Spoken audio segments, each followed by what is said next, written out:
And welcome to the Comic Corner, your weekly home for comic book news, reviews, and interviews. My name is Dan Gray. I'm your host, and yes, unfortunately, it is just me today. Usually, my co-hosts TJ and AF will be here. Unfortunately, for TJ, he does live out on the West Coast and has been dealing with the LA wildfires, so he is okay, but just absolutely tragic stuff going out there on the West Coast. Please donate, whether it is to the Red Cross or whoever you find to donate to help out anyone and everyone out there on the West Coast in that LA area. It is just tragic, and everyone out there just needs all the help they can get. Our thoughts, our prayers, everything goes out to everyone on the West Coast. Hopefully, that just gets settled and we can start rebuilding because it's just downright tragic. And yes, as I mentioned, TJ is okay. He is just not here this week. But as aforementioned, this is your weekly home for comic book news, reviews, and interviews. And I'll not let another week go by without talking about comics. So let's get right into it. Here's our rundown for the day. Absolutely year one. Absolute Batman #4 came out, and it's kind of like a year one book, and it's pretty neat, and I really enjoyed it. Magik's Time to Shine. Magik, Ilyana Rasputin, getting a little bit of a resurgence thanks to, of course, my rivals, and now also being with the X-Men, and now she has her own solo book. We will talk about that, and let's talk about this. Ultimate Black Panther has a lot of discourse around it. We'll get into it. I have thoughts too, but they're more positive than maybe some others. But first, as aforementioned, let's talk about Absolute Batman #4, written by Scott Snyder, artist Gabriel Hernandez Walta, colorist Frank Martin, and letter Clayton Cowles. This is, in a way, Scott Snyder's take on an absolute year one story. We get to see a lot of young Bruce. We get to see a lot of early days Batman in this universe where he even dresses up like, I mean, he is a full bat. He is Batman, but he even dresses up with like the fangs that have like a paralysis thing in them. And it's a little over the top. And I really loved how Scott Snyder handled this issue. And this is actually, in my opinion, my second favorite issue of this run, at least since the first issue. This is my second favorite issue of this run. I really enjoyed it. I know Nick Dragata's not on the art here, and Gabriel Hernandez Walta stepped in to do the art here, and it really worked because there's a lot of flashback stuff. And I love bats, right? The creature, the animal, the mammal, the crazy little things that fly, the only mammals in the world that fly. And Scott Snyder really dug deep into the bat in Batman. And we already knew going into this specific issue that young Bruce was like in a competition to make like a bridge to help people, and they had to pick an animal to help, and he picked a bat. And that's where like this whole kind of like bat phenomenon came from.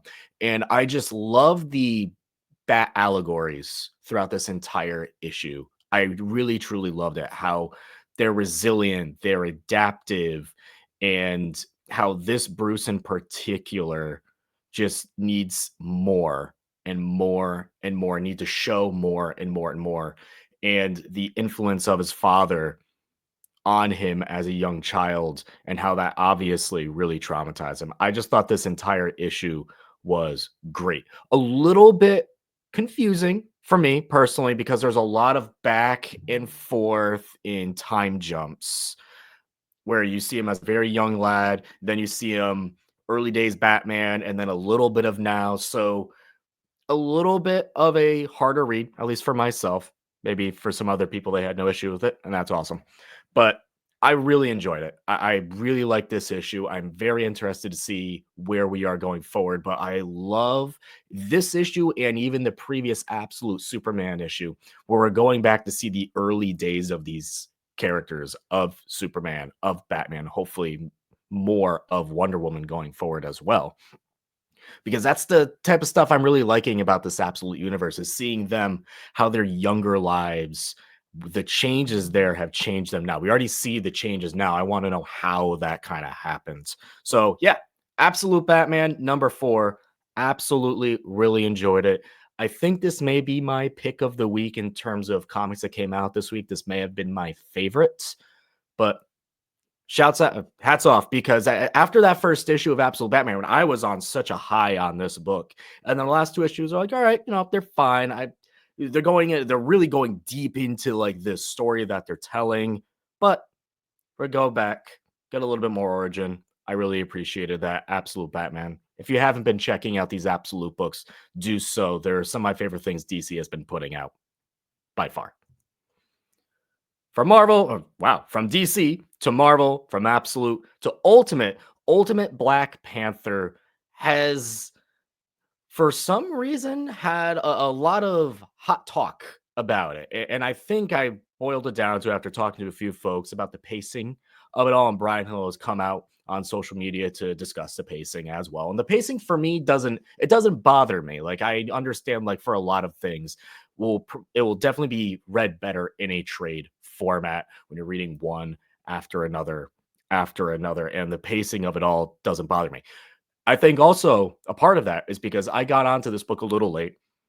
No part in thanks due to the diamond delays of the lost issues of the first issue. I was like, oh, maybe I'll just trade this. And then fortunately, a friend of mine was able to give me 2 through 9. So I was really able to catch up. And now here we are on issue 12. This is supposed to be like the big conclusion. This is exactly what it was written out to be. This is the big conclusion of year one between Black Panther and Moon Knight. We see a big fight, and you kind of get that, right? So maybe there's a little bit of a bait and switch frustration here as well, because I don't really see this as a massive big conclusion of year one. This is definitely feels more, if we're breaking this down into trades again, like the midpoint of a 4-book trade. The interesting thing here, this is why I liked this issue, and I did some digging. If anyone knows more, please correct me. But the more I dig, the more I feel like we don't actually know about the origin of the meteor from vibranium. And I have a feeling maybe that's where Brian Hill is going with in this issue and throughout this entire story. Because by the end of this issue, spoilers, going ahead, by the way, spoilers, Black Panther is able to defeat Moon Knight. He's literally able to beat the avatar of a god. That's the power of vibranium has here. And I don't know where this vibranium comes from, because I have a feeling, because he's able to hear it and there's such grander things going on, I have a feeling we're digging deeper into the origin of that. And that really fascinates me. This book has dug more into the gods and mystical side of the Ultimate Universe than I ever expected. And maybe I should have expected it, because this is Black Panther, who does deal with Bast and gods. And it made so much sense now, after like sitting down and be like, oh yeah, it makes sense to deal with Ra and Khonshu and other gods, and then the mystical side of the Ultimate Universe, as well as we have introduced our Ultimate Sorcerer Supreme, who we still don't know anything about. And I was a little frustrated last issue because she was featured on the cover and was literally not even in the book. She is in this book, at least in one panel, and it is the big cliffhanger by the end of it. So again, I do understand the frustrations of the pacing of it all. They do not bother me. I am reading all of these Ultimate books, and even the pacing of Ultimate X-Men is very slow as well, and that does not bother me in the slightest. It's about whether the story going forward is good, and I have been enjoying this one in particular. I would like to see the wheels pick up a little bit though. However, as my previously mentioned friend has I brought up before, where's Raw in all of this? Raw hasn't been seen in a while either. We've been dealing a lot with Khonshu. What's Raw up to? I think that is interesting as well. So, Ultimate Black Panther, if you haven't been reading this, I think reading these in trades is the way to go if you haven't been enjoying the pacing of the single issues. And this is obviously the end of the second volume of the trade. First volume is already out. So, go check it out. I think you'll like it. If you like mystical stuff, you like the God stuff of the Marvel Universe, I really think you'd like this, because I've genuinely been enjoying this as well. Speaking of mystical, this is Marvel's Magik, written by Ashley Allen, artist Jermon Peralta, colorist Arthur Hesley, letterer Ariana Mayer. I don't know much about Magik. I'm gonna be honest. I really don't. I really enjoy Marvel's mystical side of things. Like I said, I really like Doctor Strange books. I like Scarlet Witch books, and I have a bunch of old Strange Tales as well to back that up.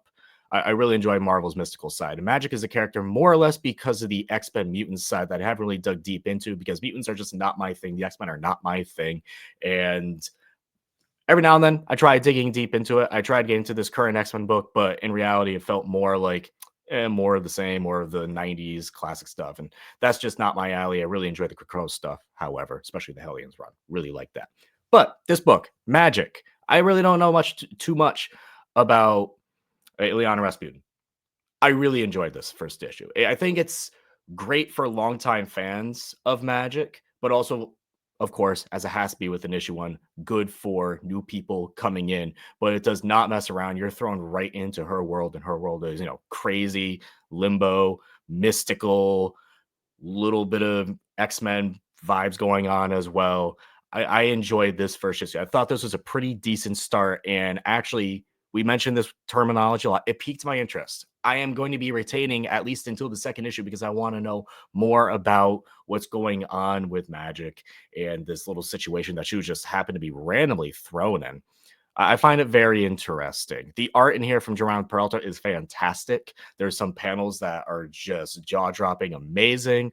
I really like how Ashley Allen has written Magic in this issue. So go check this out as well. If you like Magic, I think you'll like this. I've seen a lot of great reviews from longtime Magic fans who've really been enjoying her character and this issue in particular. So don't take my word for it. Take everyone else's word for it.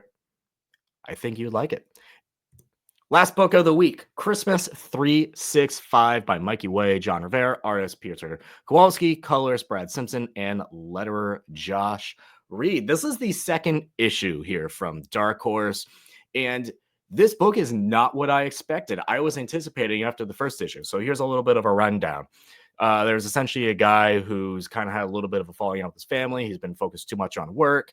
And during a Christmas time, he sits down with Santa and they kind of come with like this idea, or he comes with an idea by overthinking something Santa said by saying, how about we make every holiday every month as big as Christmas is to him?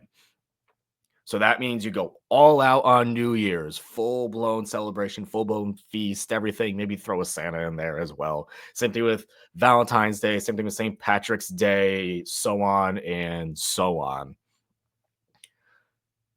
I was not expecting to already be, at least in this book's world, already in May. I thought each month we'd be seeing every single holiday. That is not the case. You're actually getting more into the story of it all between this main character, Peter, and his coworker, who is just a POS. Terrible person, always trying to steal his ideas, has ever since the first issue, has prior to that as well. Do not like this guy, as no one should.